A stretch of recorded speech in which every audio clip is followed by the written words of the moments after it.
All right, we're back. It's gonna be a quiet one today because I didn't get around to these until the servers went down, so I can't. For some reason, there's no menu on the main screen of Dungeonborne, so I can't like get in there to turn my music on. So it's gonna be a nice silent one. You can listen to your own music in the background, or just listen in silence. But yeah, another patch notes here. I'm not as like frustrated and annoyed as I was with the last one, just because I'm a bit detached right now. I haven't really played the game, but we're still gonna go over this. I'm still like not giving up hope yet. But man, the Steam numbers don't look great right now, but it is what it is. So yeah, we're gonna have to go through these on the Steam update thing here. But yeah, let's get into it. So matchmaking queues will be closed starting at 7:20 a.m. 40 minutes prior to maintenance. Dev comment. I don't know why the dev comments up here, but we are hard at work on the pre-season patch, which will introduce significant changes to the game, starting with a complete rework of classic mode. It's interesting. Patch is set to be released in a few weeks. Bold. And we'll be sharing a series of announcements to provide more details on the upcoming changes. Thank you for your patience and understanding during this transitional period. Stay tuned. People will be a lot more patient and understanding if you communicated more. But we're going to get to that later. That's going to be at the end here. I'll explain when we get there. Anyway, class balance, Cryomancer, Frostbite Curse reworked. Charge up to 2 stages. Stage 1 shoots a frost arrow at the target, dealing active damage, applying a slow effect and Frostbite Curse on hit. Frostbite Curse deals passive damage to the target every second for a duration, healing the Cryomancer.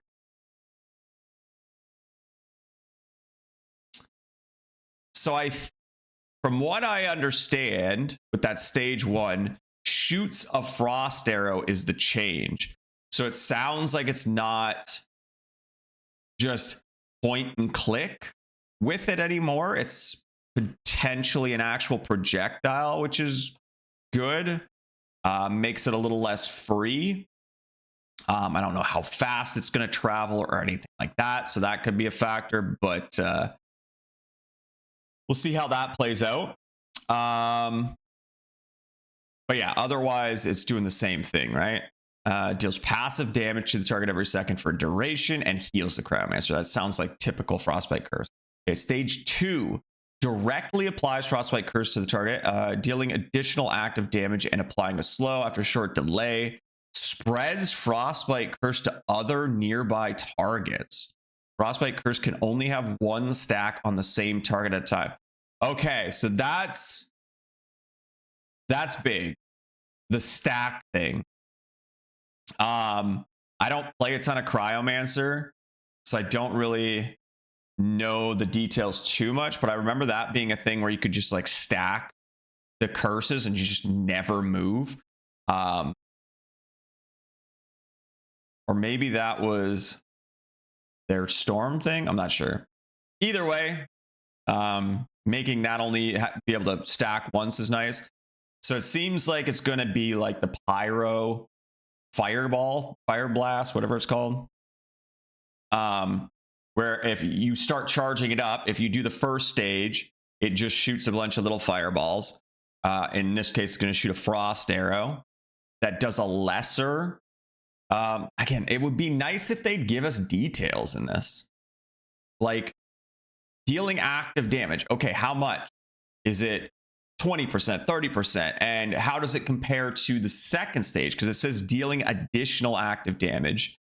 Hopefully they show that at least in game with like actual percentages or numbers or whatever. But like this doesn't tell us stuff. Give us some details. So yeah, it's a nerf, but also a buff, because now you have to get to the second stage to get the direct application like it was before. But now it also spreads to other targets.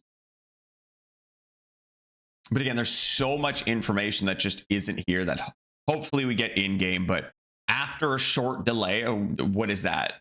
1 second, 2 seconds, spreads to other nearby targets. What is nearby? Is that 1 meter, 2 meters? Like, hopefully we get all that information, because that is significant. Because if this is like half a meter, you just stay away from your allies or whatever, and it's not a big deal. But if it's like 15 meters, that could be pretty strong. But yeah, I don't know. I've been avoiding higher tier lobbies right now to avoid the life on hit trials, because it's just boring. So I mostly just run green lobbies or whatever. Usually I'm doing 0 to hero, so it's just whatever I get, honestly. But yeah, I don't know. We'll see how that plays out. Again, I haven't been as invested in the game lately, so I haven't played a ton, so I don't really know whether this is going to be a huge thing, but there are some decent things within that change. Moving on to Druid. Force of Nature. Increased attack range of treants, reduce their base health, and slightly decrease the maximum cast distance. Okay.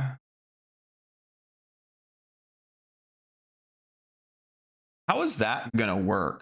Increase their attack range? Because I thought their range was... Does that mean they've gotten bigger? Because as far as I understood, their range was just like them. Like the top of their branches or whatever when they flop down. So I don't know if now there's going to be like a ghost distance where like you think you're out of range, but you're not. I don't know how that's going to work. Reduced base health is whatever.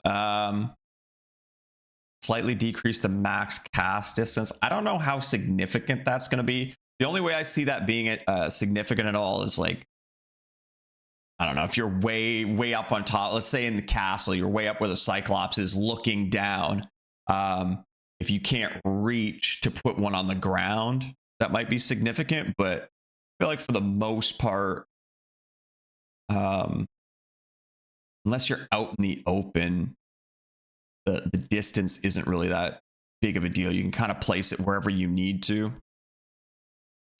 Seed Pod passive. Increase the cast interval between 2 stored Force of Natures to 5 seconds. This does not affect the cast interval of Rejuvenation. So, yeah, once you get the passive, what passive is that?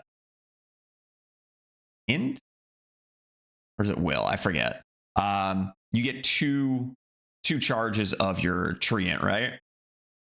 So now you cast one, then you got to wait 5 seconds to cast the second one. I don't know what again, like they've gone away from, at least I feel like it, or maybe I'm just thinking of other patch notes, but it's like, it used to be 3 seconds. Now it's 5 seconds. Like, give us, please, developers, please just go back to giving us, oh, look, like down here, this is what we need. The from this to this. Go back to that. Please give us informed shit. Please. So yeah, I don't know if you druids out there. I mean, obviously I can, well, I don't even know. I won't be able to go back in because it's going to be changed. I'm going to say I can go back in and see what the original was, but I can't.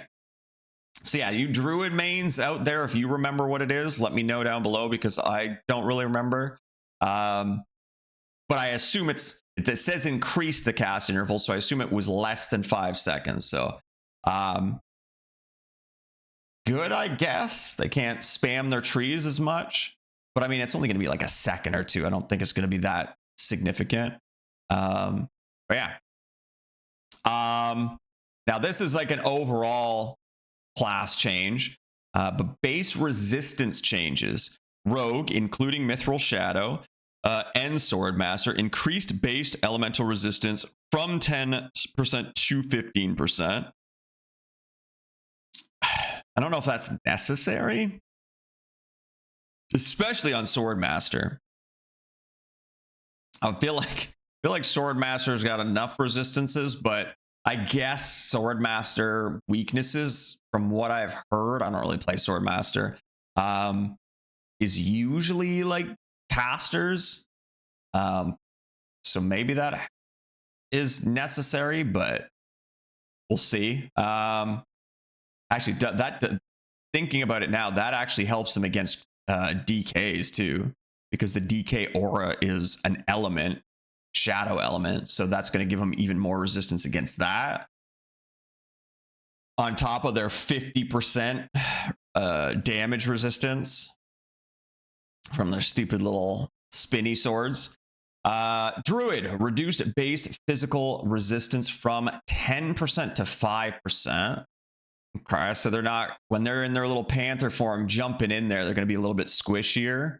And then obviously if you catch them in their normal form too. Fighter, including Mithril Zealot, reduced based elemental resistance from 10% to 5%. I mean, I guess that's fine. I feel like as a fighter, if you catch up to a mage or something, they're probably gonna die. But then, like, I'm thinking in terms of Pyro, right? Pyro needs that extra opportunity to do more damage before a fighter gets to him. But like Cryomancer is gonna have an easier time doing damage now too. I don't know. We'll see how it plays out. Pyromancer and Cryomancer reduced base physical resistance from 10% to 5%. Increased base elemental resistance from 10% to 15%. Okay, so they lose 5% physical resist, but gain 5% elemental resist. So they're going to be a little bit squishier in melee. But then are going to be a little tankier when it comes to elemental stuff. Okay. I guess keep in mind too, did I say ranged?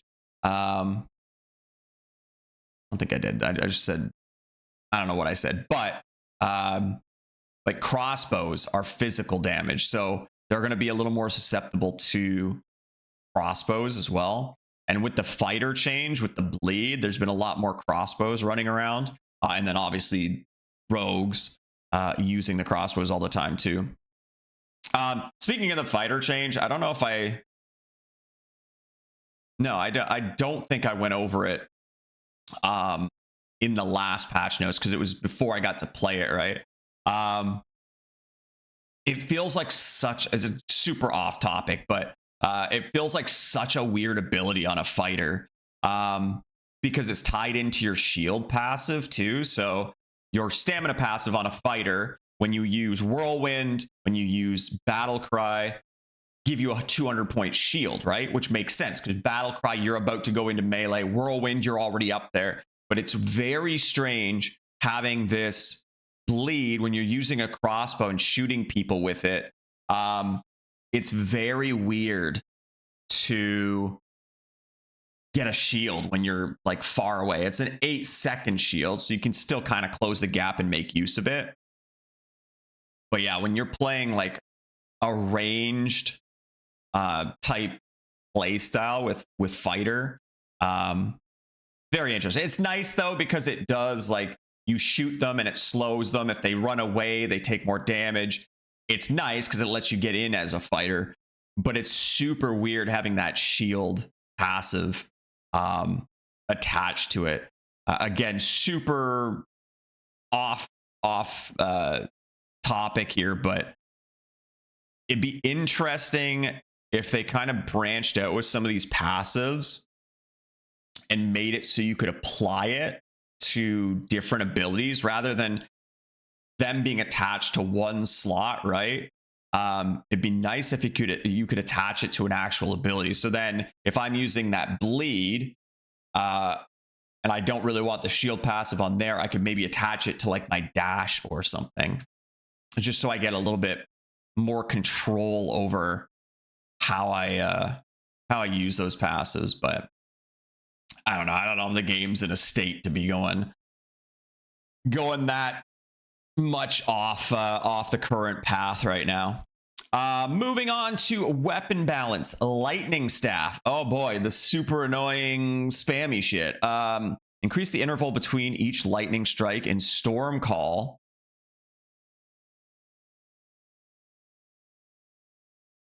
Storm call. Is that what it's actually called? Is that what the staff ability is actually called? Huh. Increase the interval between each lightning strike in storm call by 10%. Reduce damage by 10%. Significantly reduce the charge interruption effect it deals. Wait, what? If you're getting hit by, I don't play casters very often. But if you're playing a caster and you're getting hit by lightning, does it interrupt the charge on your weapons? Reduce the charge interrupt effect it deals. I don't really know what that means. Like, the only thing I can think of that means is, like, if, let's say it's a druid versus a druid, and obviously you have like the two charges on your staff, right? If you're getting hit by the other druid's lightning, does your staff charge or get interrupted? I don't really know. Increase the minimum cast interval between 2 consecutive storm call casts by 0.3 second. I thought this was part of the sentence, like the carryover, but I think this is separate. Like, it's supposed to be bolded like this. Flame staff is separate. Okay. Increase the minimum cast interval between 2 consecutive storm call casts by 0.3 seconds. So pretty insignificant. Okay. Man, it was so frustrating in a lot of my Klothos games where I just like come up the ramp or something and it'd be a team of like 3 mages and I'd just get slowed and just spammed with like a million lightnings and I just stand there and can't do anything. Super frustrating. Yeah, I don't think that's really gonna do too much. 0.3 seconds. Flame staff, increased overall damage by 12%. Probably good. I always felt like the flame staff was so much weaker than the lightning staff. Obviously, the flame staff gives you more range, but it was always like, it was typically like at a base level, it would do like a 9, 9, 9, 9, and then the last hit would be like 70 or something. So if you miss that last hit, you're just doing fuck all for damage. Whereas the lightning, you hit once and you're getting a good chunk of damage. So interesting to see the changes here. Yeah, I always use the lightning staff over the flame staff for that reason. There's not really a ton of reasons you need that range in most cases, and I'd rather just have the more guaranteed damage of lightning strike. Gameplay balance, dragon scale, damage reduction effect now only triggers upon taking active damage. Okay, so here's a thing. There is no definition to active damage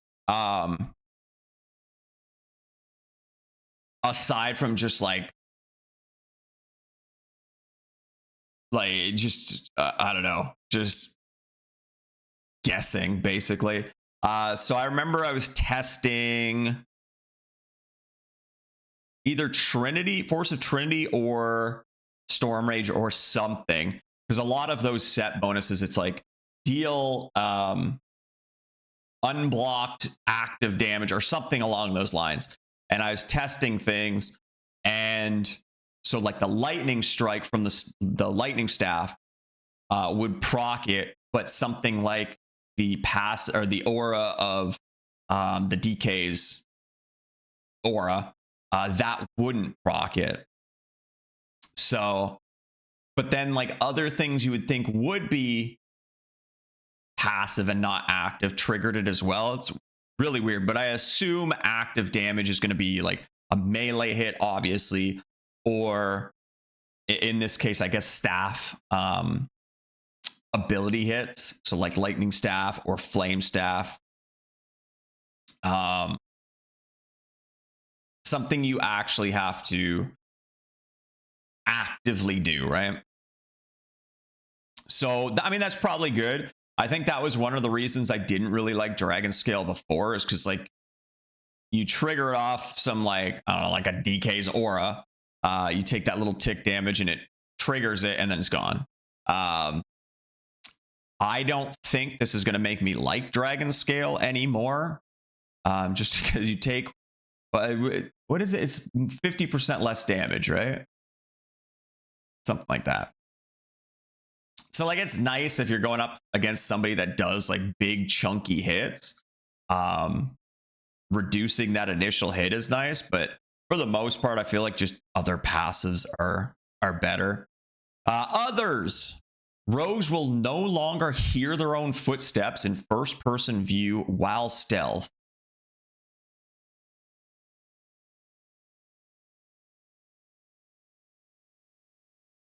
Why are they specifying first-person view?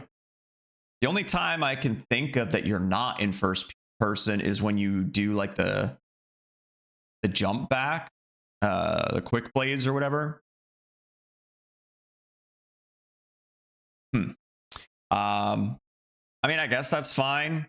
Other people can't hear your footsteps. Probably good that you don't hear them too. I'm an audio whore. I like to use. There's so many situations where audio like helps me, where I can hear something super far away and it gives me a heads up kind of thing, right? So not having your own footsteps kind of muddying up that sound is nice. Optimize the visual effects of Rupture. So that's the new fighter ability.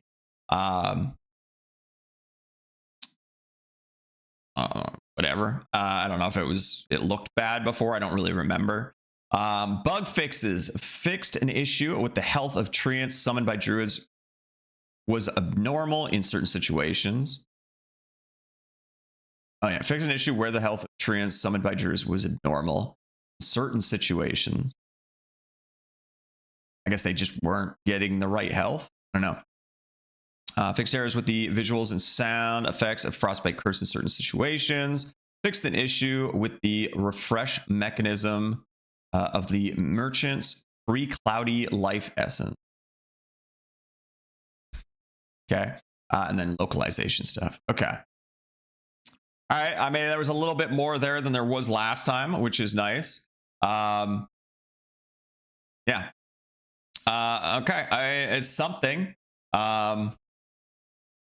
It's something. I only use the bleed when in melee range to force them to move so the shield works. I got you. Yeah, I mean, it's understandable. You can obviously make use of it. But yeah, just a little weird when I first started using it, just trying to be like ranged, right? So something else I want to talk about here is something very strange to me, actually, that doesn't really make too much sense. I'm gonna look at this image here. So I don't know who this is. It looks like Kripparrian, but I think it's Firebox or something like that. So this is apparently, I'm gonna read this for you because it's kind of hard to see. It's even hard for me to see. It's a little blurry.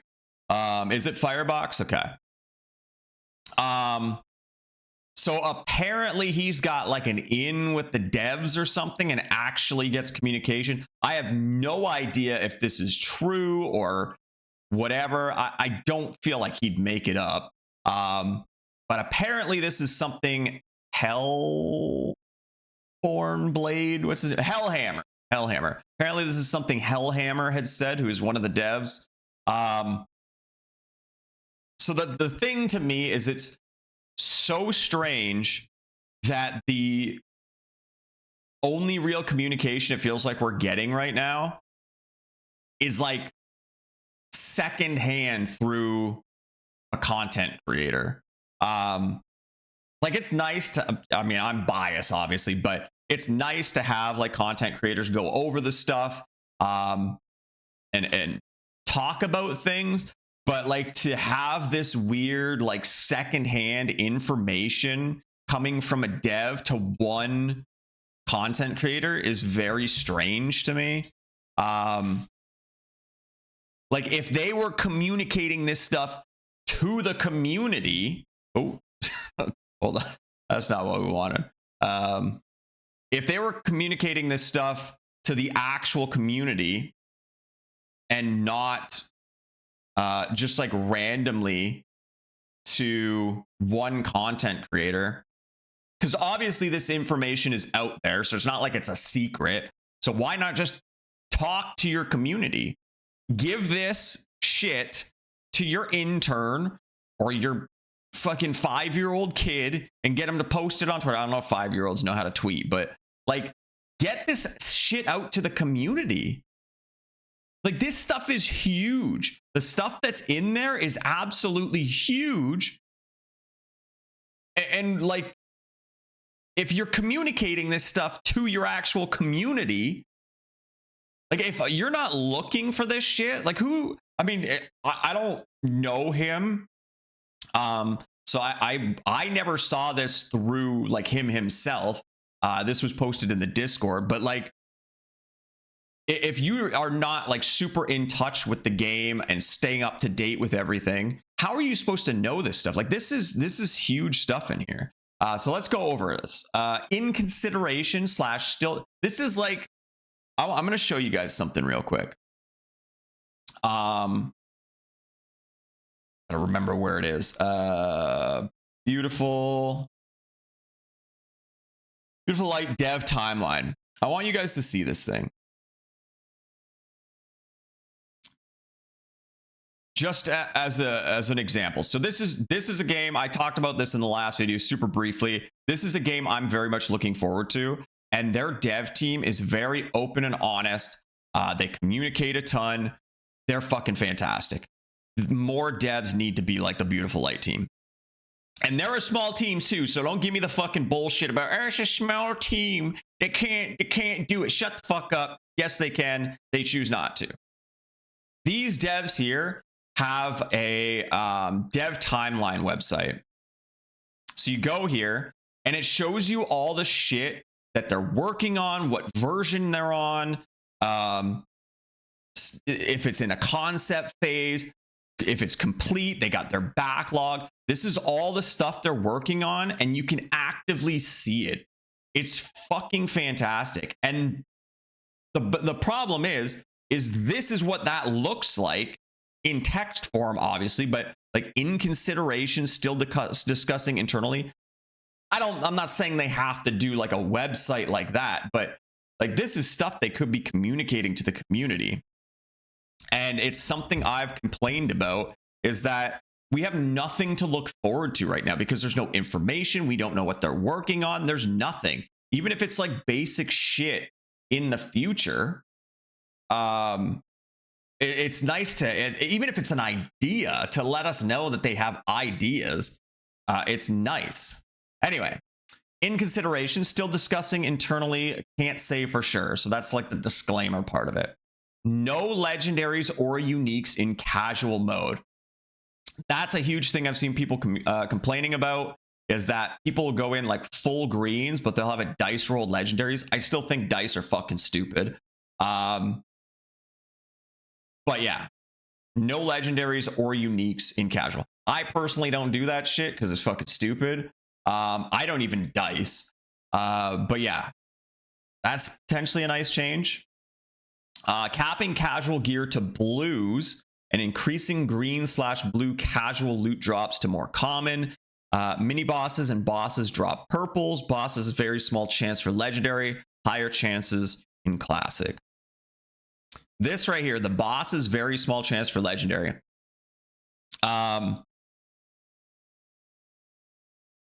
For anybody that's been following the game, for a while, or still ongoing, I don't know, but there was that sheet going around from some random Discord group that was apparently doing testing, and legendaries and uniques were on a timer, like a set timer. Like a sword could hold I don't know, what's a sword? White Star Knight sword or whatever could only drop every 8 hours or whatever.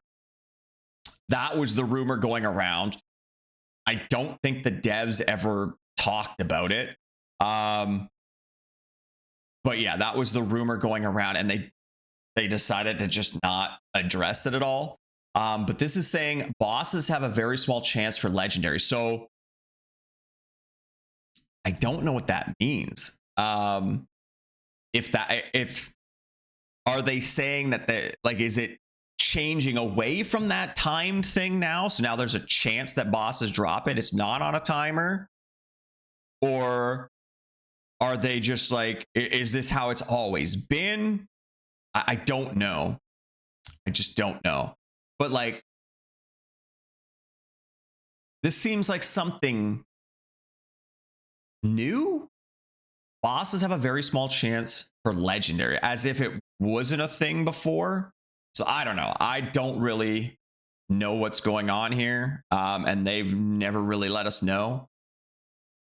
So we'll see, I guess. But that could be good. The capping of casual gear to blues. I see a lot of people complaining about people running around with purples in casual. I don't really care. I just play. If I run into somebody that's in purples, it's not really a big deal to me, unless it's like they're fully set it out. How do you want to word that? Wearing like actual set pieces and stuff. I've never really had an issue, but that could be a good change. Others, cryo changes planned this week. We plan to make the curse blockable. Now that wasn't in that update, unless indirectly it's now that first stage is an arrow, right? But the other one isn't. So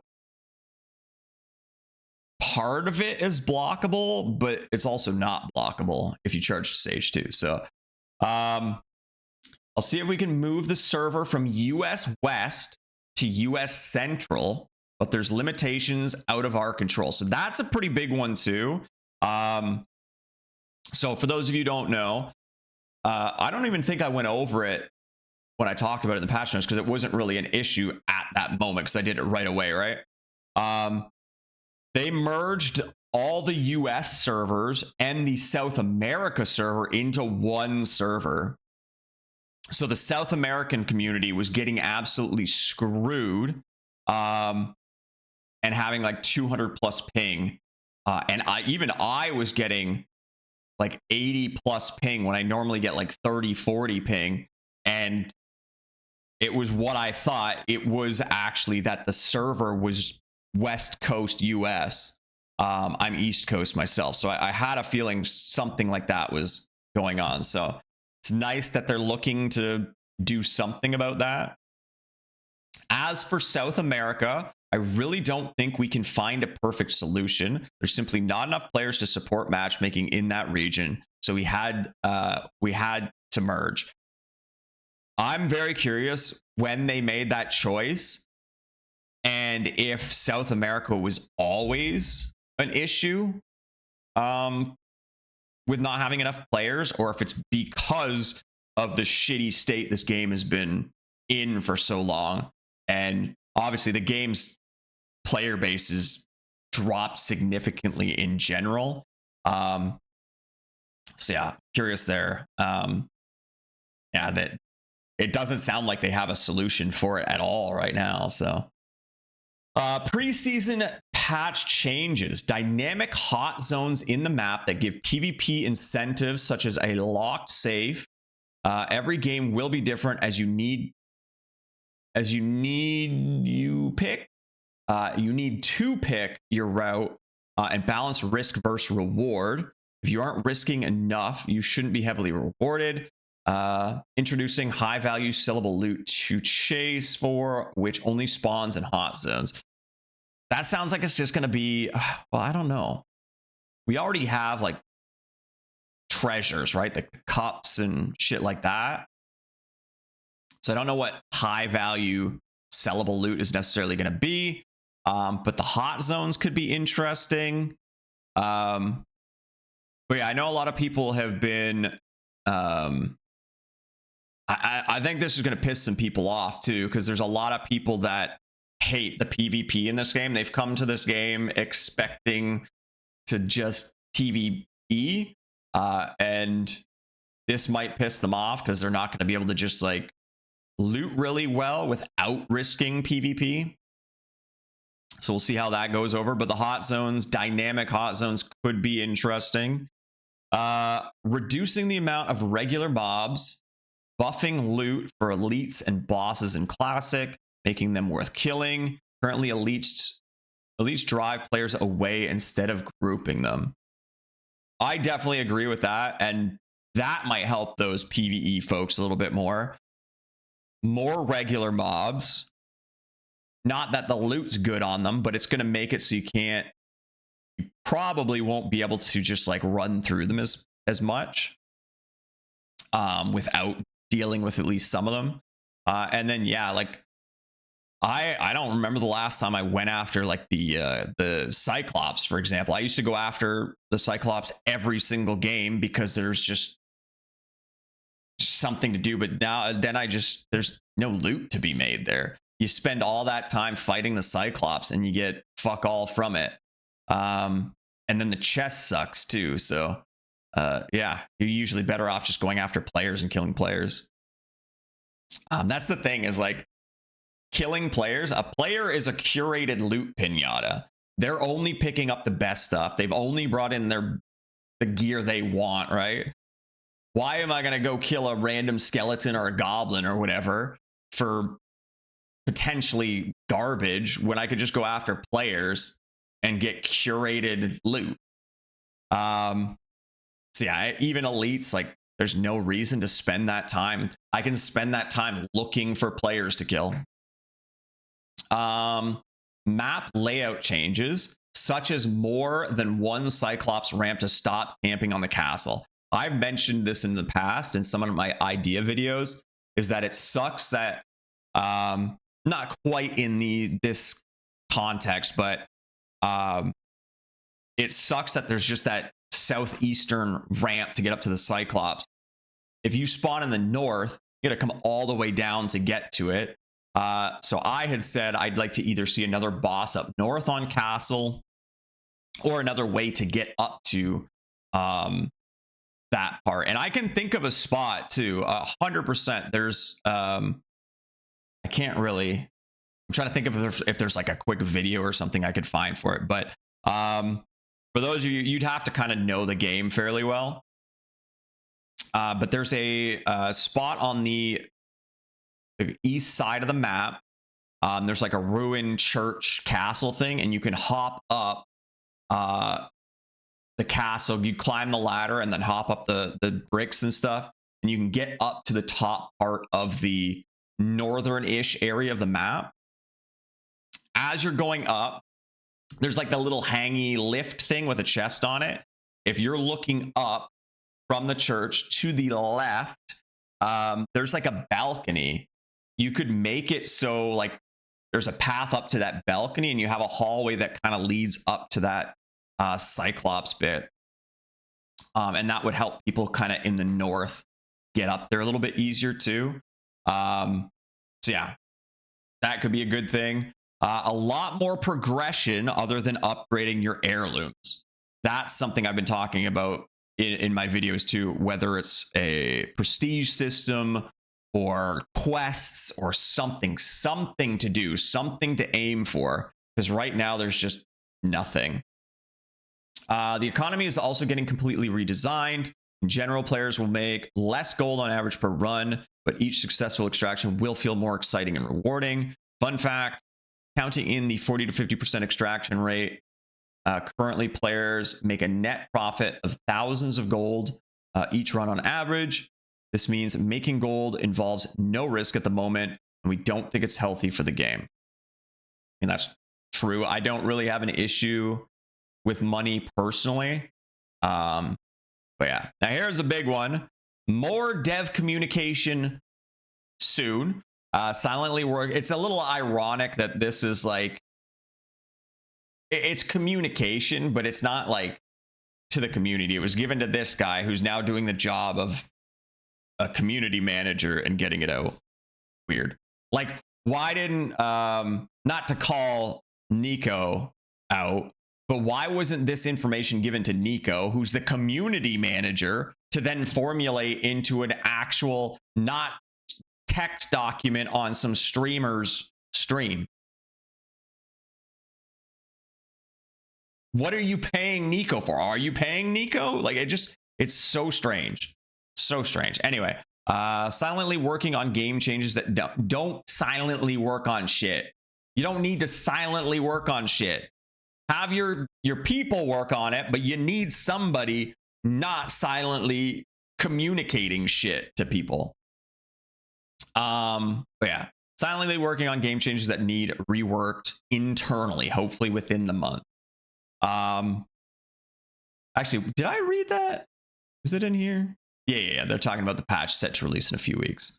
So I assume that's the new season. Isn't it season 0, or are we in season 0? I can't keep up. But yeah. Anyway, super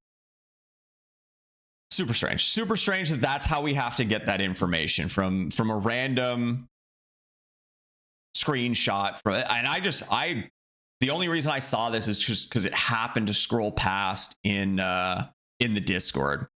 Otherwise, I would have had no idea. Not that I'm keeping up to date with the game as much as I used to, but even still, like, to randomly see this scroll by in the Discord chat is just, I don't know. It's weird. It's weird. But yeah, that is going to do it for now. I don't think there's anything else I want to talk about here. Yeah, again, I haven't fully given up hope. I still have the game installed and stuff, but I have moved on to play other things. Definitely the little commenters on YouTube that got me to play other shit, telling me to stop covering this game and go play something else. Don't worry, I was playing stuff, different stuff already. But yeah, that's gonna do it for now. See what happens. I'm probably not going to play the game too much still. I'm waiting for significant stuff, but I'll keep trying to keep up on these patch notes and stuff at least. I do, despite some of the trying to think of a nice, some of there's been a lot of nice folks on YouTube, so I do appreciate you guys commenting and stuff. We'll go for the more positive route. Appreciate you guys commenting and saying nice things and contributing to these videos. So I definitely appreciate you guys. It's kind of what's keeping me doing these videos despite not really being invested in the game anymore. Been cool seeing the community, some of the cool community, having you folks come over to the Twitch chats and stuff as well. Yeah, that's basically why I keep doing these right now, with a bit of hope that the game gets better, but we'll see. Anyway, that's going to do it for now. Thank you so much for watching. Catch you all in the next one.